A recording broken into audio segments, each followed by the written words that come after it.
The St. Louis couple who defended their home are now in prosecutors' crosshairs. AOC has a theory on the crime spike that you need to hear. COVID cases are up in some places. What's coming next? Plus, Roger Stone got commuted, and the Redskins abandoned their team name.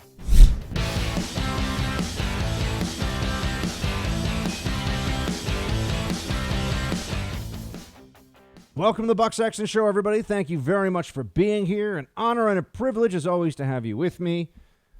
I wish I could say that it felt like everything was trending in the right direction today. But, at least here in New York, the weather's beautiful. It's the middle of summer. Things should be looking good. But there is a sense of real disconnection going on right now. People are not feeling good about what's happening across the country. So let's deal with that. Let's talk about what's real, what's not, where we should be concerned, and where they're just panicking for its own sake, and also all the lies that are out there, all the things that we're being told that are just not true. You have two main threads right now. You have two main movements underway. One is the back and forth over all things COVID. What do we do about this? And we'll talk more about where some of the numbers are and what we know about the disease at this point, what it's doing in the country. But I want to start with the second one today, if I could, which has to do with dismantling criminal justice.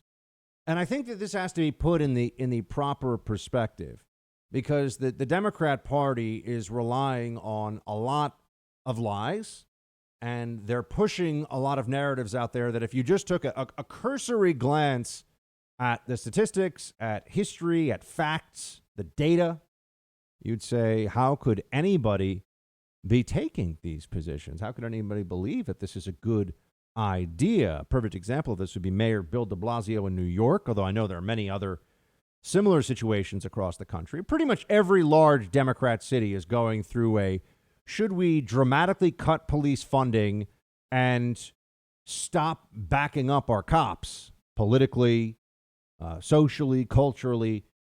That's what's happening across the country. And this is an entirely Democrat fabricated narrative. This did not have to happen. It was not in response to anything that was systemic, to anything that was all of a sudden a new, recognition or realization. But there are very clear reasons why they are doing this. There are very clear reasons that they're pushing this storyline.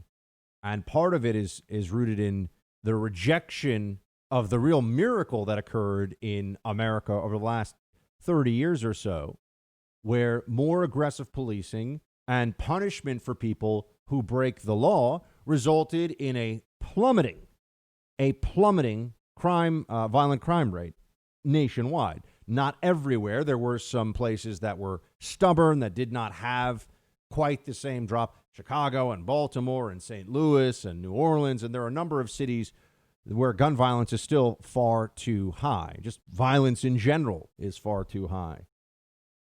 But they pretend that the lessons we learned here weren't really applicable going forward, right? That somehow we've reached this point where what got us to today is no longer good policy and what we should be pursuing as a society. I mean, this is really important for the entire country, has far-reaching implications. Violence in the cities will result in greater violence and criminality, usually in the surrounding suburbs, and so on and so forth. So this is a very high level effort to undo the gains made against violence in America for the last 30 years. We've been on this steady decline, but now you're seeing in certain places a very clear jump up. And if they get their way with the defund the cops and all the different policy proposals that are out there right now, send social workers in. I mean, I'm watching videos on a regular basis here in New York of just the most horrific violence, and we're not used to that here. We used to be, but that's not the expectation that we've had as residents of this city for now the last, call it 20 years or so. That perception has changed. New York, a few years ago even, or really up until the last couple of years, has felt like it is a very safe, large city. But you see in other places too, San Francisco and Los Angeles, it starts with the deterioration of the enforcement of all laws, right? The enforcement of laws against vagrancy and public urination and, camping out on the street and drug use in open air, all of that. The left decided those were all for humanitarian reasons. Those are all laws that should no longer be enforced. So you should have to just step over that vagrant and the crack vials or the heroin needles around him on your way to work. Sorry, that's on you. Your kid should have to see that on the street. And if you have a problem with it, well, you're not being humane enough. You're not being considerate enough of the underclass or of people who are in a tough spot. And if one of those vagrants decided to harass, chase, or even attack you, that's just the price we pay for living in America. That's what the Democrats are telling people now. And we're all becoming quite aware of this, that the Democrat Party, they're not going to be able to turn this back. They've embraced this narrative wholesale, that crime is not the result of individual choice, that there's no good and evil per se when you're talking about criminal justice. There's just misunderstood, lack of resources.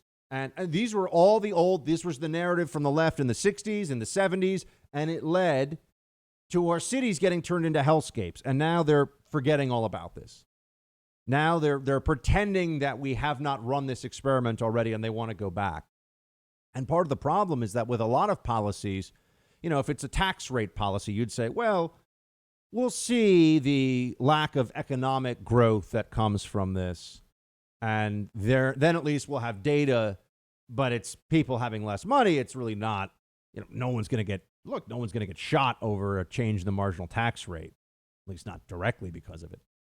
The problem with what we're seeing right now is that there are lots and lots of people, our fellow Americans, who are getting killed because of this change in the way that we think about as well as fund and treat police. That's happening. And that we are emboldening a narrative of criminality, that individuals are not responsible for their actions, that the real problem is that society has failed them. There's so much systemic racism that there can be no expectation that law enforcement can hold all people accountable for whatever it is they do when it comes to the criminal justice system. We always have to be looking at this on a constantly sliding scale of, well, is this person from a really poor neighborhood? Did this person really have... Okay, now you're moving back to the old perception of criminal justice that led to thousands of people, overwhelmingly minorities, it's worth noting, who were killed, attacked, raped, assaulted. I mean, there's a clear trend in this direction. And once it really gets there, once it starts to get so bad that no one, not even Democrats, can ignore it, it's too late to just turn it around. You've lost experienced law enforcement officers. You don't have people that are eager to sign up for those jobs. You've changed the funding parameters. The Democrats are dug in and don't want to admit that they're a bunch of morons when it comes to this issue. We'll get to the AOC comments about this in a moment. But they're stupid beyond words when it comes to how to keep people safe in large cities. This new narrative out there that the problem is cops, there's no evidence or basis for this whatsoever. This is just excusing waves of criminality that have been happening for months now. This is saying, oh, well, if cops were only less violent or cops did a better job. And I'm also talking about the statue topplers and the Antifa and all. These are all left-wing movements that are at war with the state. And why is that? Because they view the state as in the hands of Donald Trump. And I know not everything should be about Trump, but these leftists, these Democrats will burn this country down. And in some cases, quite literally burn parts of it down if it means that Donald Trump does not get reelected. And I've never thought any politician is that important. I care more about what's happening in the nation and to our people than any specific individual being in power here or there. And that brings me to the growing feeling that we all are having now that we're going to have to take our own defense, or our defense rather, into our own hands. That self-defense is going to become a much more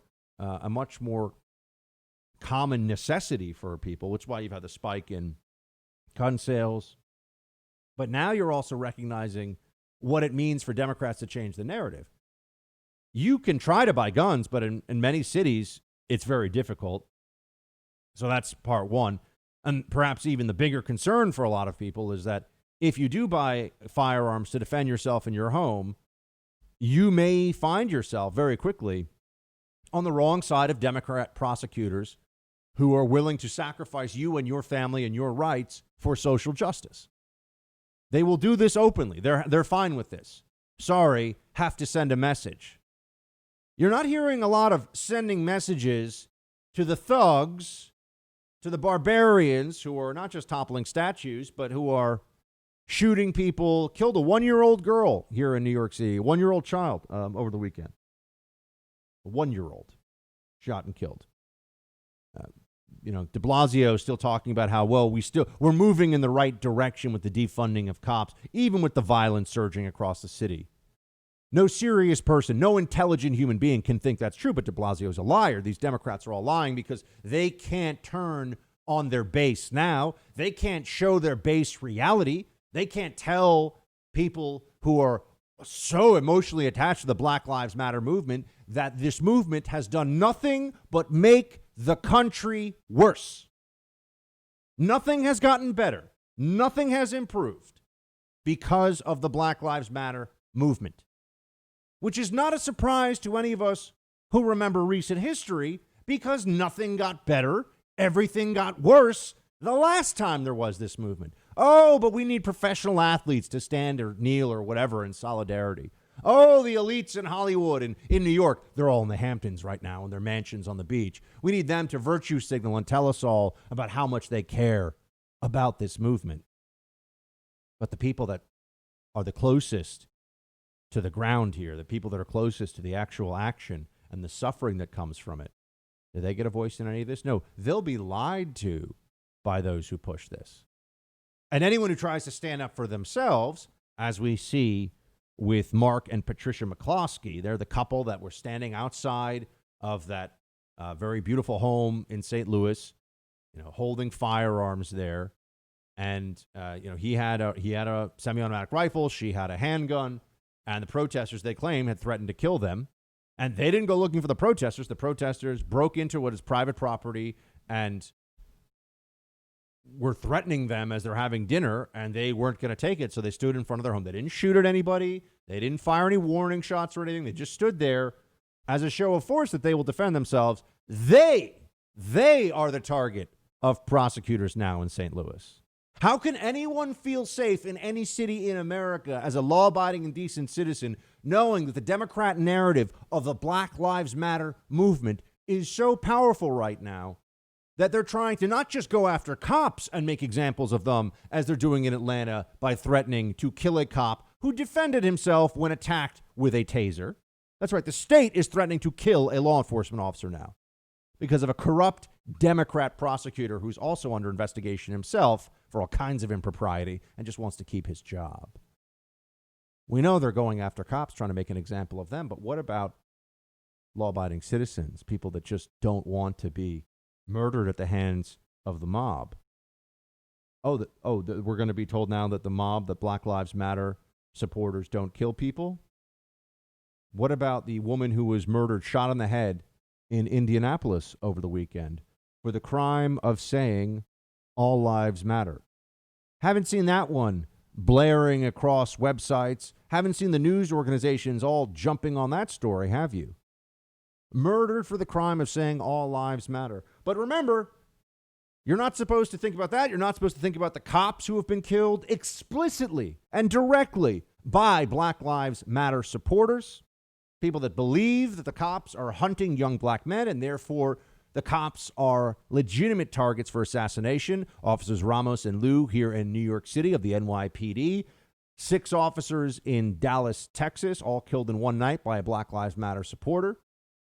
There were more cops killed over the weekend. Not clear exactly what the motives were on that one, but you're looking at this now as a normal person and saying, how can anyone see this for anything other than what it is? This is the power of narrative, the power of having the left seizing so many institutions, academia, media, corporate America goes along with this. Corporate America right now is complicit in the Black Lives Matter movement's actions and demands, which have made America nothing but worse.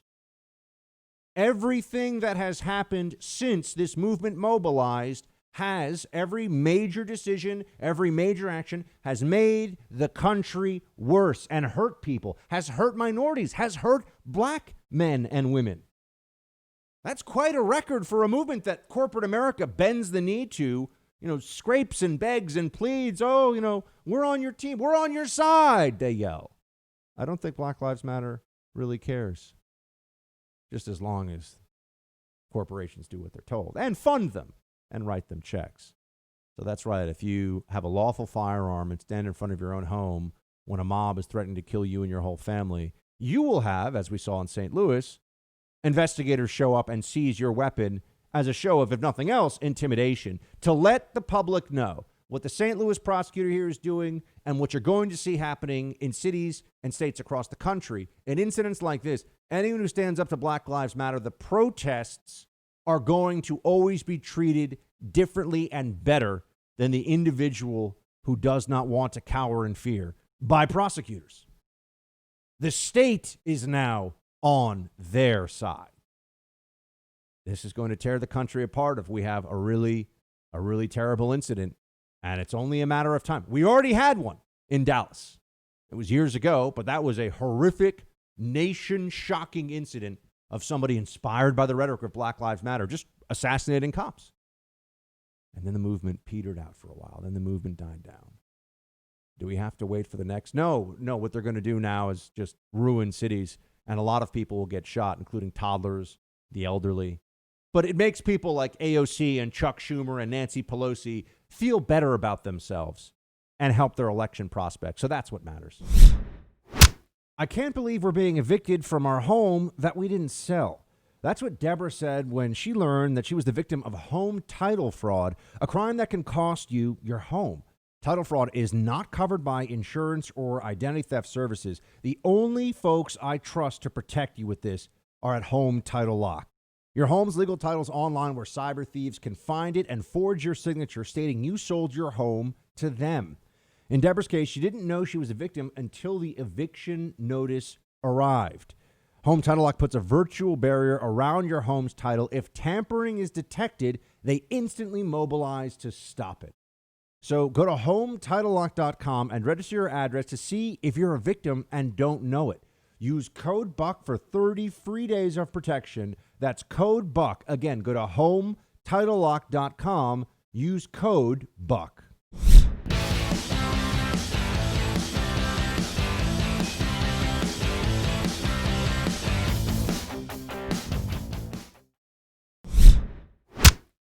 There's an absolutely horrific video circulating, shared by the head of the Manhattan GOP here in New York City.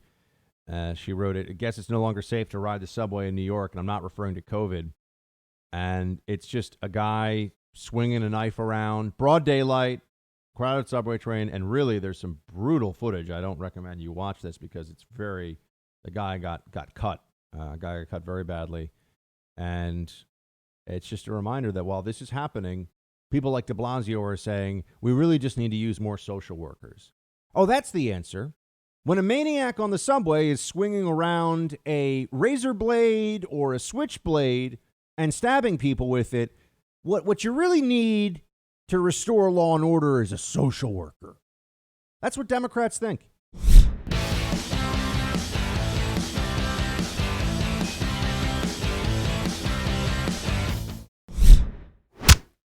Biden wants to defund the police. He wants to call the cops the enemy, which he did the other day, leaving every citizen at the mercy of a socialist mob or a mob far worse than socialism was ever meant to be. I'm fighting against this horrible situation. I'm fighting, and I'm fighting hard. And I want the Republicans to get strong and tough. He's right. He's right. Now, I'm worried. The president certainly hasn't seemed like himself in the last couple of months. The issue of the deterioration the breakdown of law and order across the country would seem to be a perfect pitch down the middle for Donald Trump to just crush up into the upper deck. And yet it has been, look, it's been a pretty weak response so far. I think the Mount Rushmore speech, Trump is better on the statues than he is so far on the cops. That's just what I'm seeing. And I'm wondering what it's going to take for there to be a real sense of urgency here from the administration and from the campaign. Let's be honest about this, that this needs to move into a new phase. There needs to be a much more aggressive support for cops and going after those who are engaged in criminal activity. And, the DOJ might need to also start suing some district attorneys and some politicians for civil rights violations. For, let's get in there. Let's use the tools. It's one of the problems Republicans always have. Republicans win elections, then it's always, okay, let's reach out to the other side a bit and let's see, we don't want to undermine the institutions. And then Democrats win elections, and they're like, yeah, there are no rules except what we can't get away with our own side. That's the only rule. And they do whatever they can do. Overreach, go all out, don't ask the other side what it thinks, don't look at history or reality, just make it up as you go along. AOC, who is a really good example of where the new Democratic Party is. I mean, you could argue that she is the, I'm going to say it, intellectual and spiritual leader of the new Democrat left. She's able to move the entire news cycle with one usually idiotic tweet. She's incredibly influential. Pelosi still controls the machinery, but AOC is the next generation, and we all know it. And she's from New York City. Or actually, I believe she grew up in Riverdale, which is a very nice suburb of the city. But, says she's from the Bronx, which technically Riverdale's in the Bronx. We'll talk about this another time. But here's what she said over the weekend that I thought was, if there was a nationwide contest to come up with the dumbest possible reason for the spike in crime, if you were trying to come up with the most ridiculous single statement, I don't think that you could do better than what AOC just pulled out of thin air. I don't think you could do better than her approach to the crime wave in New York City, what she says about it. Remember, this is her hometown. It's my hometown, too. I know this place very, very well. It is less safe. The numbers say it, and I'm telling you. Things have gone downhill here. NYPD feels like they can't do their jobs. You're seeing video routinely that is just indicative of a lawlessness, anarchy, and violence. You can't even keep up with how many people, 20 people shot in 24 hours, 14 people shot in 12 hours. I mean, you keep having these statistics get put out, and this is new, and it doesn't stop. Why does AOC think that there is this crime wave?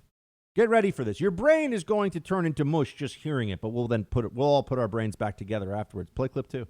So why is this uptick in crime happening? Well, let's think about it. Do we think this has to do with the fact that there's record unemployment in the United States right now? The fact that people are at a level of economic desperation that we have not seen since the Great Recession? Maybe this has to do with the fact that people aren't paying their rent and are scared to pay their rent. And so they go out and they need to feed their child and they don't have money. So you maybe they're put in a position where they feel like they either need to shoplift some bread or go hungry that night. Maybe it's the fact that unemployment provisions have not been given to everyone. Maybe it's because of the fact that some people still haven't gotten their stimulus checks yet. Maybe it's the fact that it's like an even year and not an odd year, and like even years are like way scarier than odd years. How many things are you going to throw out there? We all know what's going on, you idiot. We all understand what's happening here. A Democrat movement known as Black Lives Matter seized upon one bad cop in Minneapolis to mobilize the left during a pandemic when everyone's already stressed and scared and there's bad stuff happening nationwide, and knew that the completely immoral, corrupt Democrat politicians and the public health experts that they make us listen to on a regular basis would say, oh, okay, well, protests are fine during a pandemic, but no funerals. Protests are fine, but no being with your loved ones in their last hours before they die in the hospital because, COVID. But let's get everyone to get thousands and thousands of people across the country. Oh, that seems fair-minded.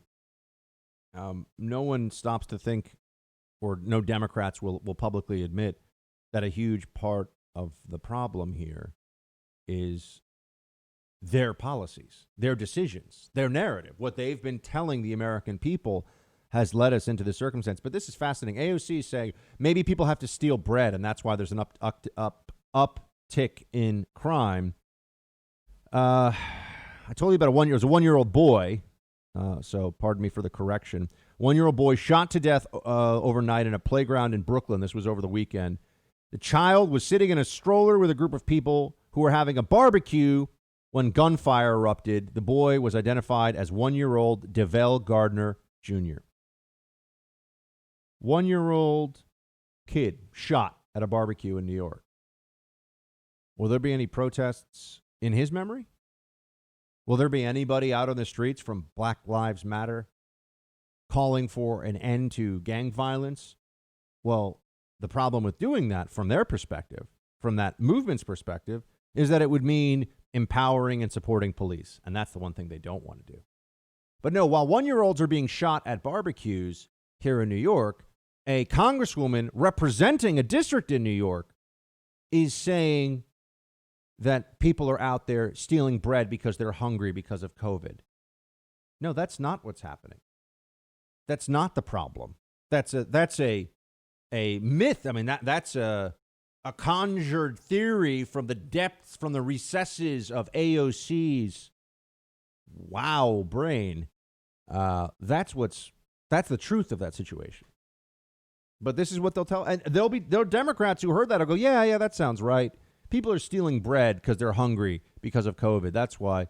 No, there wasn't a big spike in crime until the Black Lives Matter movement got going. Cops were put on defense, and then she went on in this same stream. It was amazing. It was like a window into the mind of just a stupid lib. I don't know what else to say. The liberals that don't understand how the world works, don't understand law enforcement, law and order, that because they haven't been defunded yet, clearly defunding isn't the problem.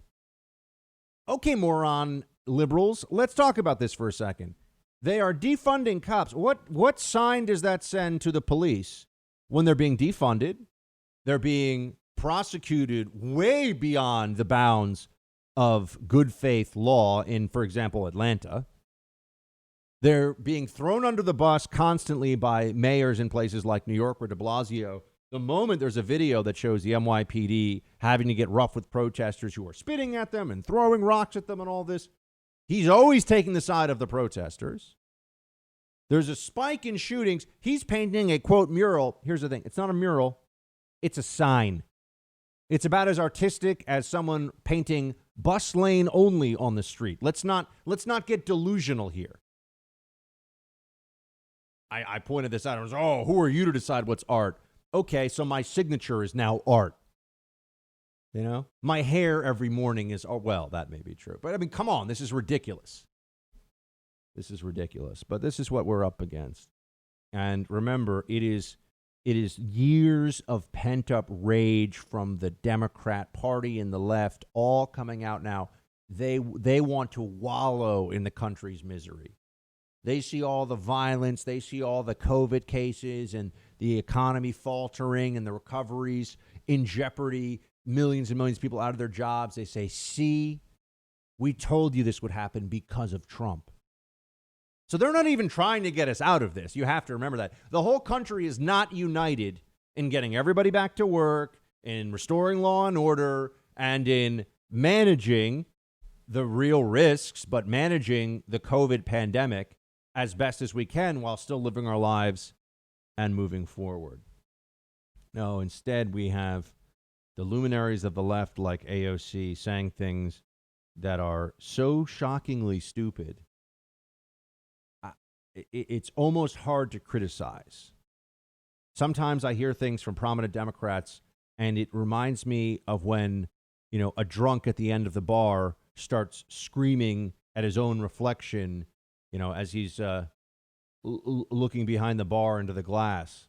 Well, what do you say to somebody? Like, I don't know. How do you tell them that their reflection isn't picking a fight with them or something? It's crazy, right? What do you do? How do you handle this? Well, you listen to them as they say things like this. Here's what a world where police are defunded, according to sitting Congresswoman from New York, AOC. Here's what a world like that with defunded cops looks like. Play 16. Where we defund the police, where, defunding police looks like, I tell them it looks like a suburb. We actually fully fund and with a lot of wealthy areas, their PTAs add millions of dollars to school operating budgets. So these kids aren't subject to a school to prison pipeline. When teenagers go into high school in Westchester County, they don't get patted down. They don't have to go through metal detectors. And they have school counselors. There'll be 5, 6 school counselors. So of course this doesn't happen in suburbs. I would say this isn't reflective of the community. It's reflective of our policy, and it's reflective of how we treat communities differently in terms of their investment. And so that's what I'd say to that point. It's hard to think of a dumber approach to law enforcement and to criminal justice, but she's come up with it. It's almost impressive that she can think so that she can think thoughts that are so incredibly inept, worthless, and actually damaging. I mean, she's going to take everything in the wrong direction if she gets her way. But this is what our expectation is supposed to be. I guess nothing more than this. What she says about schools has been said for years, for decades. It's not true. More money in schools doesn't result in less crime. Okay, D.C., which has traditionally had a pretty high crime rate, has probably the highest funding per capita for the District of Columbia, highest funding per capita in the country for public schools.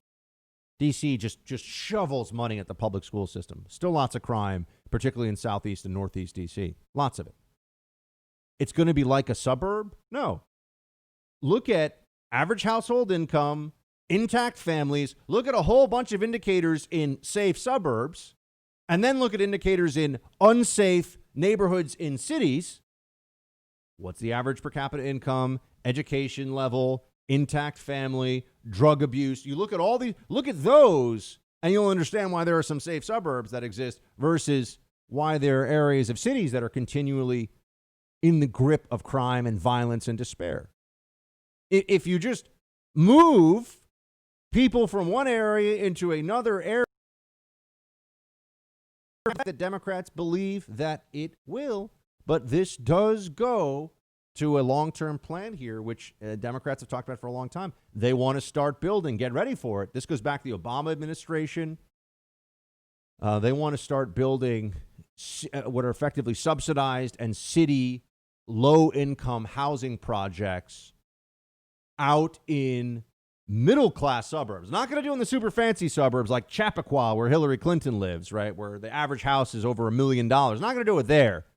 But they want to start building low-income housing sponsored by taxpayers in communities where, guess what's going to happen? The people that have the means and the wherewithal in those communities, when the real estate values drop, will leave. And then they'll say, oh, look, I mean, this community, it didn't work as we thought, but let's move on to the next one. They never learn the lesson because they're ideologues who do not live in reality. They live in this conjured version. Liberals live in this conjured version of what they think should be this country instead of what is this country.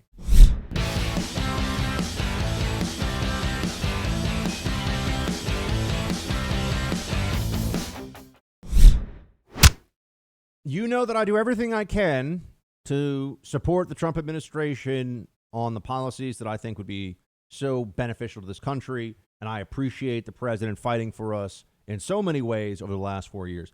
But when I think that they're off base, as they have been with criminal justice, you know I was right about this. I was against their criminal justice reform effort all along, and I was right. Okay, now they admit it. So I tell you, I'm just going to hope that this is, and I'm going to withhold my criticism on this because I'm hearing conflicting things. This came out on Friday. The president in an interview, this is what he said. Play clip 1. And I'm going to be, over the next few weeks, signing an immigration bill that a lot of people don't know about it. You have breaking news, but I'm signing a big immigration bill. Is this an executive order? I'm going to do a big executive order. I have the power to do it as president, and I'm going to make DACA a part of it. But we put it in, and we're probably going to then be taking it out. We're working out the legal complexities right now, but I'm going to be signing a very major immigration bill as an executive order, which Supreme Court now, because of the DACA decision, has given me the power to do that. One of the aspects of the bill is going to be DACA. We're going to have a road to citizenship. Okay, so that's as an executive order, not as a congressional If bill. you look at the Supreme Court ruling, they gave the president tremendous powers when they said that you could take in this case, 700,000 or so people. So they gave powers. Based on the powers that they gave, I'm going to be doing an immigration bill. One of the aspects of the bill that you'll be very happy with and that a lot of people will be, including me and a lot of Republicans, by the way, will be DACA. We'll give them a road to citizenship. I've heard conflicting things about this. We shall see. Just let's be very clear. A road to citizenship executive order, any road to citizenship is a very bad move. And I will oppose the administration on it if that's what happened. But we got to see what they're actually going to do. I will withhold until we know. But let's talk about the COVID situation now.